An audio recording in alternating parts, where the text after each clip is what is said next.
Ntando Duma was ordered to pay 27,000 rands to Pixel Kollective because she used certain photos of herself to another campaign, and apparently Pixel Kollective, it says that it owns the copyright of those photos. How many influencers are in the same situation where they don't even actually own their photos that they took with a certain agency? So now you mean to tell me that the Simba brand cannot organize a photo shoot for their influencers so that they can promote their own product? Lately, everybody's becoming a DJ. Most of these influencers that are becoming DJs lately, they're just chasing a cloud. You know, MCs are becoming DJs, vocalists are becoming DJs, and even influencers. As we all know, your Cyan Boujee, your Thuli. I remember back in the days, man, when a DJ used to have a passion for the things that they were doing. You know, some other members from the EFF and the MK party that decided to join the Mayibuye. I don't know if it's Mayibuye Africa or Mayibuye what, but there are those members who decided to come and join Floyd in his new party. I'm like, every leader, whenever they start a political party, in the beginning, everything sounds promising. But then in the coming years, as the time goes, they end up getting captured by those elite white people. You know, the EFF party, it's run by a dictatorship. They're saying that Julius is no better than Hitler. So meaning they are both dictators. Because it hasn't even been a month since Charlie Kirk died, but already they want to honor him with 400,000 silver coins. What the fuck? What about George Floyd? What about our guy? Instead, you want to give us some bullshit movements, the Black Lives Matter, so-called. We live in a world where the system and capitalism turns a blind eye on its hoi polloi. As we all know that nothing is permanent, I welcome you all to the LungTrey segment where we're gonna talk, share, listen and laugh if it's laughable. So sit back, relax. I'm your host, Ntando here. See you soon.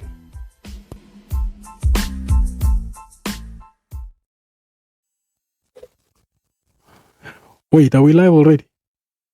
We're recording. Everything is on. God damn, okay. Let's just do this thing once and for all, you know. Because we cannot be backing off in the middle of a segment like that, man. We cannot bitch off like that. No way. We're here now, so we're back again by popular demand, you know. And sometimes I just tend to believe that it's not simply because of popular demand, but we're just doing the things that we love, you know. So whenever you love something, you just gotta do it over and over and over and over again up until it becomes better and better and better, you know. So I mean, sometimes I don't even blame other people who deciding to go back to their exes, you know, because maybe they just realize that there are no greener pastures elsewhere, you know. So it is what it is, man.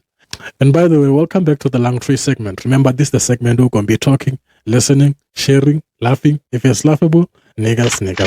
All you all know, you gotta laugh. I mean, that's the whole point. The point is to laugh, baby. You gotta laugh. So, but angazi if segment yanamhlanje izohlekisa or kwenze njani. And the fun fact, I don't know, maybe it's me trying to calm myself down or just trying to dive into certain topics and certain aspects. But anyway, let's just hoop into the thing once and for all, you know. I mean, I've realized that lately, everybody's becoming a DJ. Not just lately. I mean, I've said it in the previous episodes that MCs are becoming DJs, vocalists are becoming DJs, and even influencers. As we all know, your Cyan Boujee, your Thuli, and so on and so on. Those people, they are becoming DJs recently. And there's this other one girl who just became a DJ lately. Seemah. Yeah, Seemah. You guys remember Seemah? Seemah is that influencer who was in the campaign of taking children to Russia for working whatever that they were doing in Russia, and then allegedly they were saying it was human trafficking and shit like that. But yeah, she's a DJ now. I've seen a clip of her DJing somewhere at a club, and I mean, I don't know. I can't judge a person based on a clip, because on that clip, well, the mixing was good. It was dope. But somehow she kind of looked like she didn't enjoy what she was doing. It's like she was forced to be in that space, But never mind that. What's this thing? The social media got divided, and they were saying shit like, well, you can't blame her, especially in this economy of Cyril Ramaphosa. There are no jobs. Everything is bad. It's rough. I'm like, okay, somehow I kind of get it, but you guys need to stop blaming the economy and Cyril Ramaphosa for some of your bullshit decisions, because sometimes I just tend to feel like, you know what, most of these influencers that are becoming DJs lately, they're just chasing a cloud, It's like it's a fucking wave. So just because maybe you know how to mix here and there, you mean like maybe you tend to think that maybe you can monetize through this thing, right? But you guys need to understand at the same time that these influencers, they've built a cult following through their influencing. Maybe they are influencing in terms of influencing a certain product, a certain service, rendering a certain service. But now when you are saying you are becoming a DJ as an influencer, it's like you're trying to confuse us. It's like now everybody can DJ. I mean, like I said, everybody's becoming a DJ, but it just feels weird when influencers are becoming DJs, because I don't get it. Eventually they're gonna be beefing, fighting for bookings, and as we all know that most of these influencers, they can't even DJ per se. They just know how to shake that ass, Of which I kind of find it funny, because at the clubs, we like, in most cases, most of the guys, when they are going to the clubs and stuff, they are looking for honeys, They are looking for baddies who can shake that ass, somebody you can go home with, and spend the night, something like that, So, but now it's like influencers are actually promoting that culture, And at the same time, I remember back in the days, man, when a DJ used to have a passion for the things that they were doing. You can see the passion in their eyes that actually this person is actually determined and is actually talented. But recently, especially in this genre of amapiano, ever since the genre started to pop up, I don't know, everybody just think that they can just do whatever they please with the genre. They can just become DJs. Some people are just becoming vocals for the sake of being on the mic, I don't know, man. I just find it very hard to believe that a passionate DJ can no longer even get bookings, because now they are booking your so-called influencers. I feel like that's some bullshit, man. That's bullshit. But at the same time, we cannot blame it on the influencers. Sometimes we gotta blame it on the event organizers. I mean, at the same time, I get it. Event organizers, they wanna sell tickets, they wanna sell their alcohol fast so that everything can be sold out. So in order for us to sell maximum ticket or sell the whole stock of alcohol, we gotta bring a certain influencer. And most of these influencers, they dropped out of school. Well, I'm not saying Seemah dropped out of school, but most of these influencers, they don't believe in a 9 to 5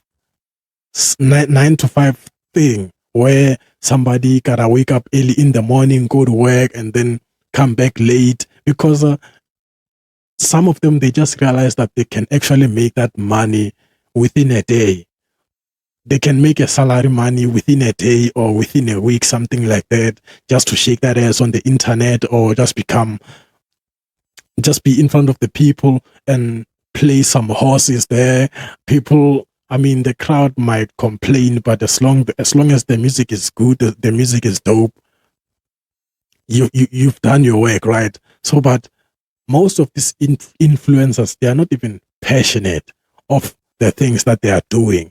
They're just doing it because an event organizer call them and they be like, we want you to render this certain service. And I mean, what happened to saying no to certain deals because you're not the right person? So now everybody just want to eat. Influencers are going to be fighting for bookings in the coming months, in the coming years, because that person who used to be passionate for the love of music or for the love of DJing, they won't get bookings because they can't shake that ass. And I just feel like, I mean, as an influencer, becoming a DJ and shaking that ass, that can be your signature move or your signature style. People can't just know you for shaking that ass and come on, man, dancing on top of the decks and shit like that. I mean, I blame influencers for diluting the music, especially the DJing industry, because we have the music industry, we have the production industry, we have the DJing industry, we have the mastering industry. So now everybody's just becoming a DJ. It's like, I mean, I don't want to go to a gig just to see someone like Seemah or your Cyan Boujee or Thuli being behind the decks, playing us some jams. Come on, man. I expect them to be at the VIP lounge, somewhere just chilling, having a good time. But then now, they're fucking DJs. Influencers are becoming DJs. Like, what the fuck, guys? I don't get it. I really don't get it. But I mean, maybe that's not my place to say. So who am I? I'm nobody, right? I'm nobody. Maybe let's try to talk about something else instead of this fucking influencers becoming DJs. Well, there's this other influencer. She's an influencer at the same time she's an actress. Well, she was ordered to pay 27K because she used certain image of herself in another campaign. And then the agency decided to sue her, saying that they own the copyright of those pictures. Who am I talking about? People might be asking themselves, who are you talking about? Imagine this. Okay, let me just call her out. So, Ntando Duma was ordered to pay 27,000 rands to Pixel Kollective because she used certain photos of herself to another campaign, and apparently Pixel Kollective, it says that it owns the copyright of those photos. As much as I find this story very, very much interesting and fascinating, and I'm like, so how many influencers in this country are there that do not even own the rights of their photos? So now let's break this down, right? So Ntando Duma was involved with the Pixel Kollective, and for those who don't know Ntando Duma, she used to be an actress of Rhythm City somewhere there, and she even played Mpho in The Queen or on The Queen, whatever, in or on, you know what I mean. She played the Mpho character in the telenovela called The Queen, right? So, and at the same time, she's an influencer. Well, I don't know what she's influencing. I think maybe products. She be appearing on certain adverts of certain products, you know. So she was involved with this other agency called Pixel Collectives, right? I don't know what kind of deal she had with the agency, but the agency took her photos, and then somehow, the agency ended up owning the copyrights of her photos, right? And then later on, Ntando Duma, she got a campaign to advertise Simba, Simba somethings, maybe snacks or peanuts, you know, because Simba doesn't only produce snacks, you know. So she got involved in this campaign with Simba, right? Okay, let's just say the brand Simba. Yeah. And then somehow she used the very same photos she took with Pixel Collective to promote the Simba brand. And then, according to Pixel Kollective, they were saying that is against the contract because they own the copyrights. So she did that without their permission.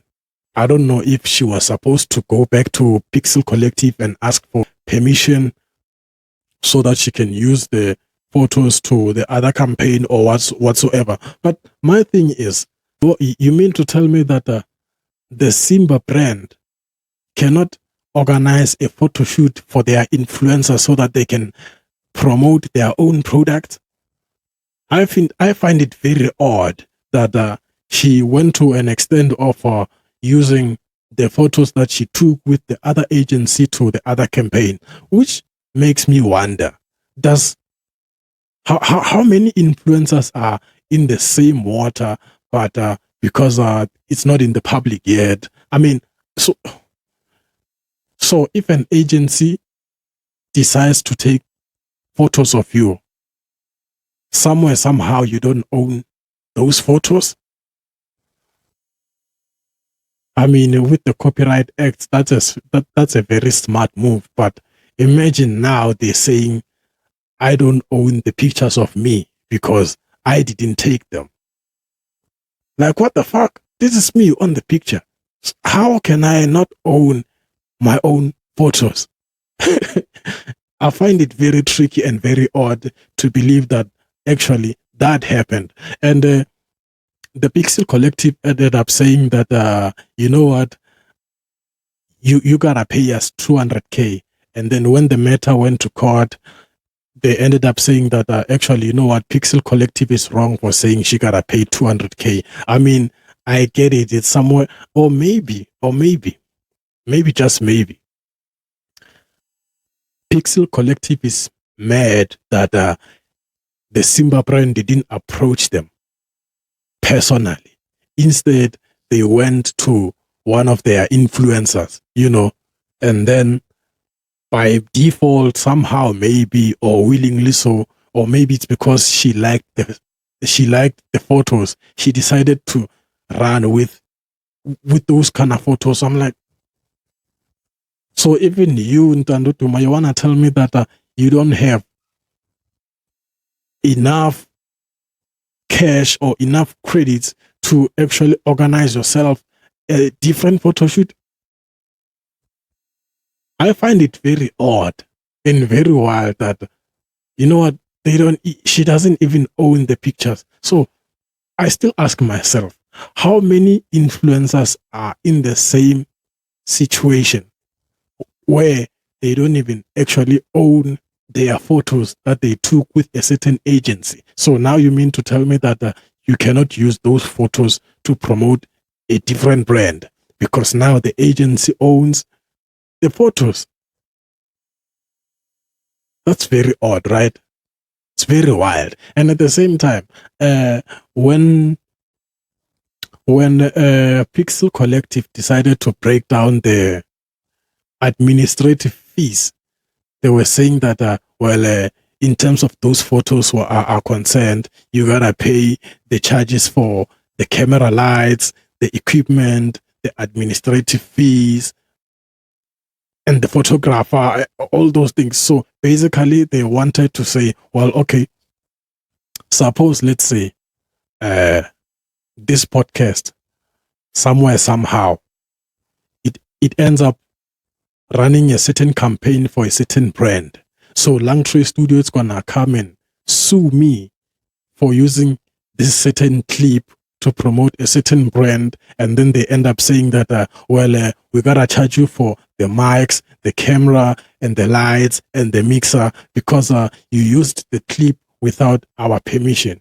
And I'm like, okay, somehow I get it because it's the studio that owns the thing, right? But it's me who's saying all these things.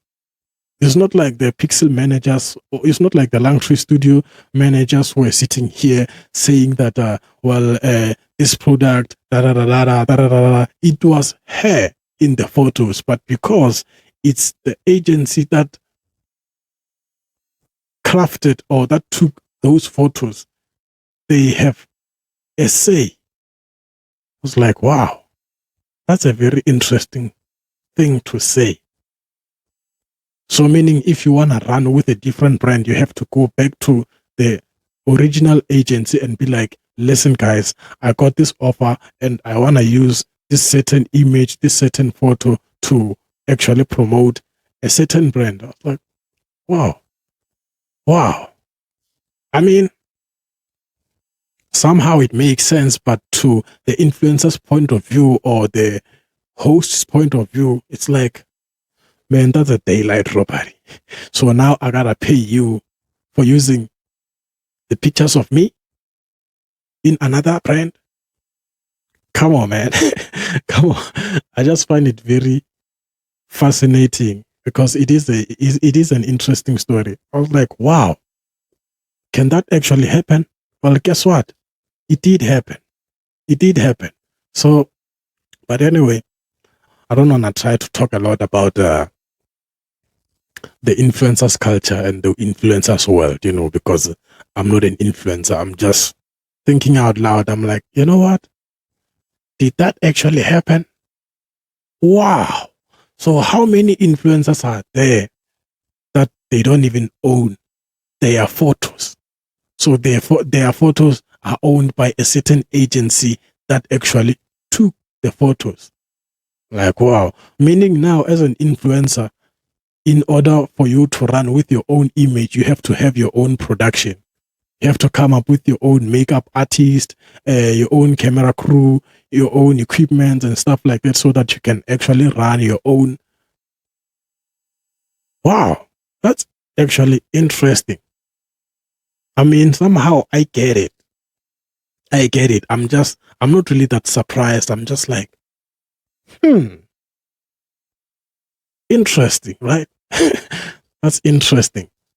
Interesting. I mean, it's the same as it's the same as people who are working on radio. So you mean to tell me that everybody who's working 9 to 5 on radio, whatever, they don't actually own those tapes? You cannot monetize using those tapes. If something were to happen and then you decide to run with the tapes, the station can actually sue you for that. Wow. Wow. That's very interesting, man. But anyway, today I wanted to try to not talk about politics, but as we all know that politics is our daily life routine. So at some point we gotta talk about politics here and there, but I'm not gonna try to get into the thing deeper and deeper because sometimes I just feel like I'm fucking fed up, man. Talking about politics week in, week out, and at the same time it's very interesting to just watch everything and as everything unfolds, because now there's the Madlanga Commission happening, Mkhwanazi is testifying and other files are coming out, even Gayton Mackenzie is saying that he's gonna resign from the party, he's no longer gonna be the leader, and at the same time Julius Mkhwanazi, apparently there are two Mkhwanazis. Julius Mkhwanazi, he's in the mud. Therefore, he's also about to testify if he didn't yet. So I don't want to talk about that. Now let's talk about who's this guy? Floyd Shivambu. I don't know, man. I don't know if I actually like the guy because I feel like his loyalty is very fickle. Yeah, the loyalty of Floyd Shivambu, to me, I feel like it's very fickle, So apparently now, Floyd Shivambu, he made some statement that the MK party and the EFF party is not the solution for South Africa or for the South African crisis, I was like, okay, I hear you and I can agree with you somewhere, somehow. So, but what is the solution? What is the solution, Vel? Never mind the solution. The reason I don't like Floyd Shivambu, like I said, his loyalty is very fickle. He used to be a member of EFF, right? Somewhere, somehow, he left and joined the MK party. It's not even a year or maybe it's almost a year. Now he was in the MK party. Somewhere, somehow, he left. And then he was like, you know what? I'm going to start my own political party. I think the party is called Mayibuye Africa or Mayibuye something. So, in my point of view, I'm like, so you think you're going to do a better job way more than the EFF and the MK party? I mean, already we have different political parties, and there are so many. And apparently, even GNU, it was created so that it can actually crumble the ANC, right? But let's not talk about that. Now, this guy, he's trying to, actually, he's not trying. He actually did it. He actually did it. So Floyd Shivambu has started his own party called the Mayibuye Party. And to me, or in my point of view, I'm like, so what is it that's going to be different from other parties? Mayibuye Pela, it means it gotta come back. So I don't know what should come back, the land or what? Are we going to be taking land from the white people or what? So, but he's saying Mayibuye, it might be the best alternative party for the South African. I'm like, okay, I hear you. Because as we all know that every leader, whenever they start a political party, in the beginning, everything sounds promising. But then in the coming years, as the time goes, they end up getting captured by those elite white people, you know. So to me, if he's saying that EFF and MK are not the solution for the South African crisis, so you think you're going to do a better job? You don't even have 6 months in this game as Mayibuye. So, but you want to tell me that you're going to do a better job? Where are you from? Planet Mars or something? I don't get it, man. And the way he said it like he was just inspecting how the EFF was working and how the MK was working. And then he took certain aspects from both sides, including maybe even ANC, in order to start his own political party.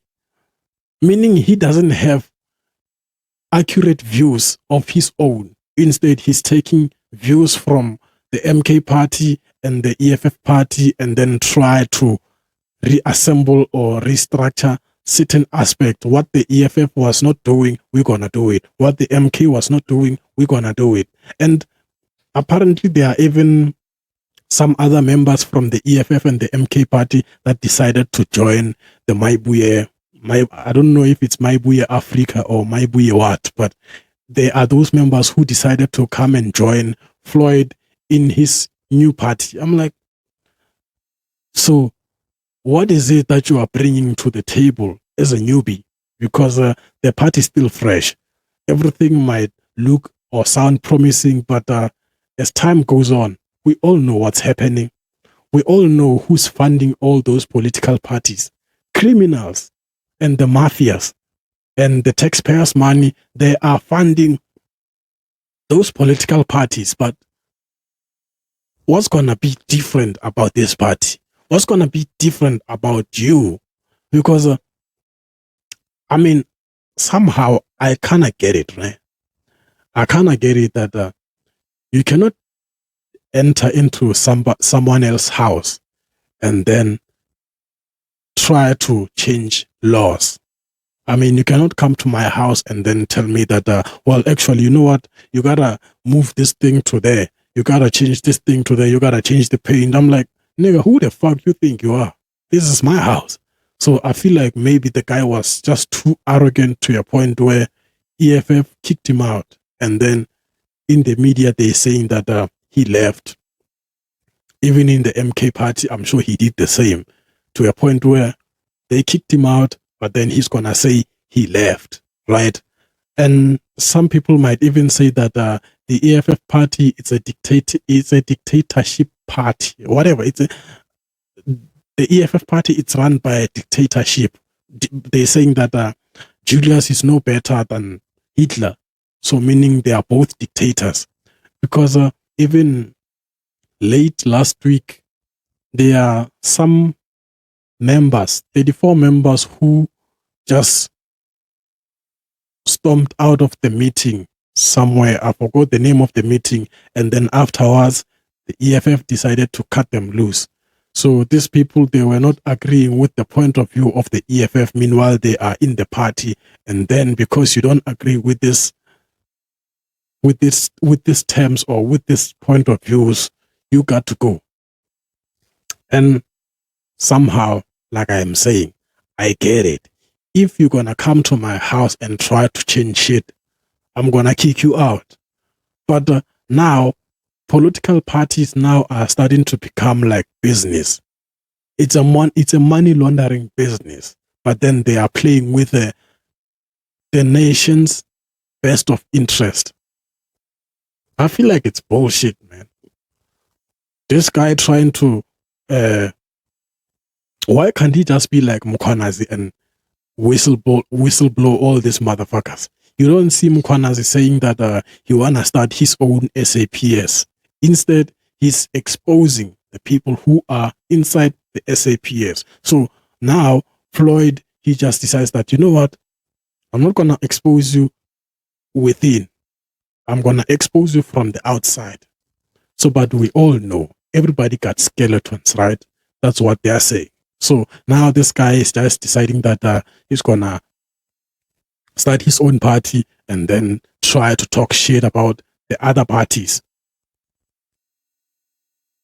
You cannot, there's this saying that you cannot buy the hand that feeds you, or you cannot shit where you sleep.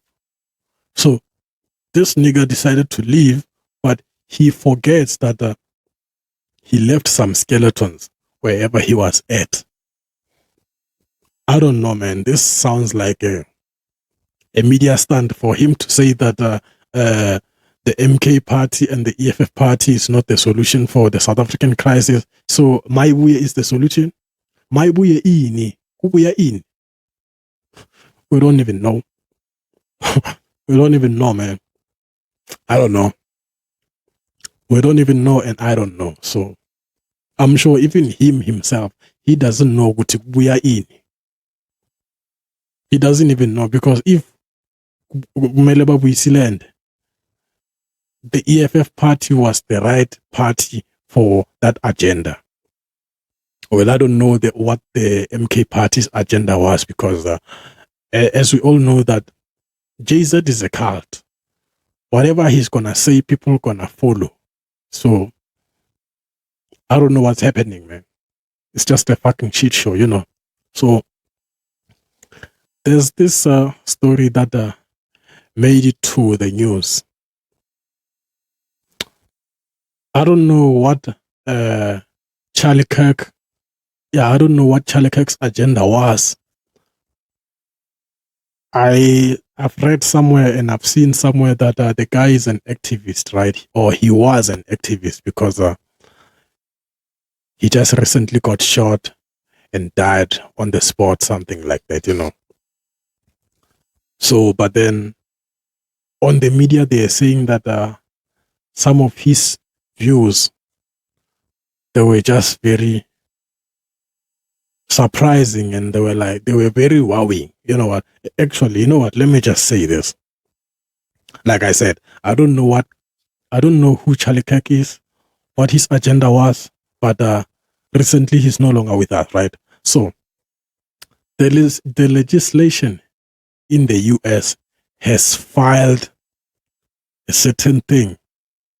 I don't know what they filed. They filed something, but it is said that next year there's gonna be at least 400,000 silver coins of Charlie Kirk. So apparently now the white people in America, they are saying that well, Charlie Kirk, he was a good person, and the way he died, nobody deserved to be gunned down like that. So in remembrance of the guy, they're gonna produce or they're gonna issue out 400,000 silver coins that has his face, right? And my thing is, remember when George Floyd was killed by those officers? Nothing like that happened to the guy. Instead, they gave us some fucking movement, so-called the Black Lives Matter, knowing very well that the Black Lives Matter is just a money laundering business. It's just a movement that doesn't mean anything. All lives matter. But that one, it was just a media stand that, you know what, actually, we hear you people. We agree with you people. Black Lives Matter. But instead, it's actually white lives matter. Because look at what's happening now. It hasn't even been a month since Charlie Kirk died, but already they want to honor him with 400,000 silver coins. What the fuck? What about George Floyd? What about our guy? Instead, you want to give us some bullshit movements, the Black Lives Matter, so-called. Why, guys? This thing, it just shows that white people will never let go of power. White people love to be in power. White people love to control other races. And this is upset, man. This is very fucked up to begin with, because when George Floyd was killed, they even took some months to suspend those officers. But because it's one of their people, it hasn't even been a month. Now the guy already is going to be honored with 400,000 silver coins. Man, what the fuck? So you mean to tell me that we got to kiss the white man's ass all the fucking time? Because they make it look like white people discovered the world. And then the rest of us, we are just, what's this? We are just casualties. That is so wrong, man. It's so fucking wrong. I don't like what they are doing. So now it shows you that if they can do that in the US, imagine what they can do in the African countries. It's fucked up, man. It's fucked up, man. Even right now, Trump is mad at the South Africans. He doesn't want to revive certain deals, the AGOA deal and other deals, because of certain point of view that we have about our own country.